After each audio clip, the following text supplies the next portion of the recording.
দোকানের সামনে তাজা ফ্রেশ ইলিশ মাছ বিক্রি করতেছে।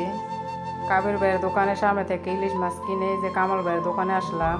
কত বড় বড় কচু আনছে, এখান থেকে একটা কচু নিয়ে নিলাম। আরও শাক সবজি নেব, দেখতেছি। আমরা এখান থেকে সবজি কিনে খাই সব সময়। আমি ঘরে বসে সবসময় বাজার করি।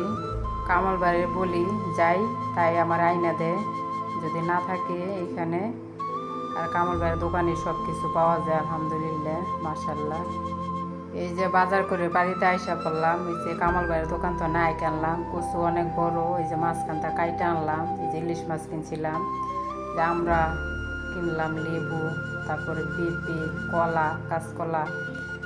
এই যে মাছগুলো অনেক সুন্দর ফ্রেশ ছিল, তাজা ছিল। আজকে অনেক রোদ উঠেছে, তাই অল্প কয়টা কাপড় কেচে দিলাম, বিছনার চাদর কাপড় কেচে দিলাম। বৃষ্টি থাকলে কাপড় ধুইলে কাপড় শুকাতে চায় না, অন্যরকম একটা গন্ধ বের হয়। এই জন্য রোদ উঠলে কাপড় ধুইলে অনেক ভালো লাগে। যে তোষক রোদ্রে দিলাম। এমন রোদ থাকলে 1 ঘন্টায় কাপড় সব শুকিয়ে যায়, অনেক ভালো লাগে। সেন্টও অনেক ভালো আসে কাপড় থেকে।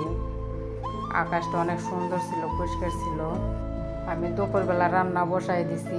আজকে রান্না করব ইলিশ মাছ দিয়ে কচু রান্না করব। আমি ইলিশ মাছটা কেটে নেব, কচু সিদ্ধ করে নিয়েছি। এই যে দেখেন, যে লোবা ভাজি করব আলু দিয়ে, আমি সব কেটে কুটে রেডি করে রেখেছি। এই যে মাছ ভেজে নিতেছি। এই যে তরকারিটা রান্না করব, কষাইতেছি এখন। কষাই না রান্না বান্না আমার প্রায় শেষ। সেই যে আমার মেয়ে মাদ্রাসা থেকে চলে আসছে। সেই যে আমার মেয়ে খাবার খাইতেছে, খাবার খাই আবার মাদ্রাসায় চলে যাবে। এখন বিকাল 5টা বাজে বাড়িতে আসবে। আজকে যে লোবা ভাজি করছিলাম, আমার মেয়ের প্রিয় খাবার লোবা ভাজি। দুপুরবেলা রৌদ্রের ভিতরে হঠাৎ করে বৃষ্টি হচ্ছে, আশ্চর্য ঘটনা। সবই আল্লাহর ইচ্ছা, আলহামদুলিল্লাহ। সব সময় বিকালবেলা মায়াজ বাবুকে নিয়ে ঘুরতে গেছিলাম। মায়াজ বাবু তো অনেক খুশি, ঘুরতে গেলে অনেক খুশি হয়। মাগরিবের নামাজ পড়ে আমার ওই জালের বাসায় গিয়েছিলাম নুসরাতকে নিয়ে। তো মায়াজ বাবু তো দোলনায় বসে অনেক খুশি, দোলনা থেকে উঠবে না। তো যে এখন আমাদের খাবার দিচ্ছে, যে আমরা খাইতেছি। নুসরাত বলতেছে আমাকে শ্বশুর বাড়িতে দিয়ে আসো। তো এখন নুসরাতের শ্বশুর বাড়িতে যাবো নুসরাতকে দিয়ে আসতে।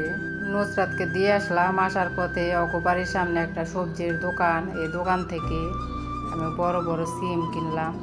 এই সিম ভর্তা বানিয়ে খেলে অনেক মজা লাগে, আপনাদের সাথে শেয়ার করব, অবশ্যই দেখবেন। আলহামদুলিল্লাহ, আজ এ পর্যন্তই। আল্লাহ হাফেজ।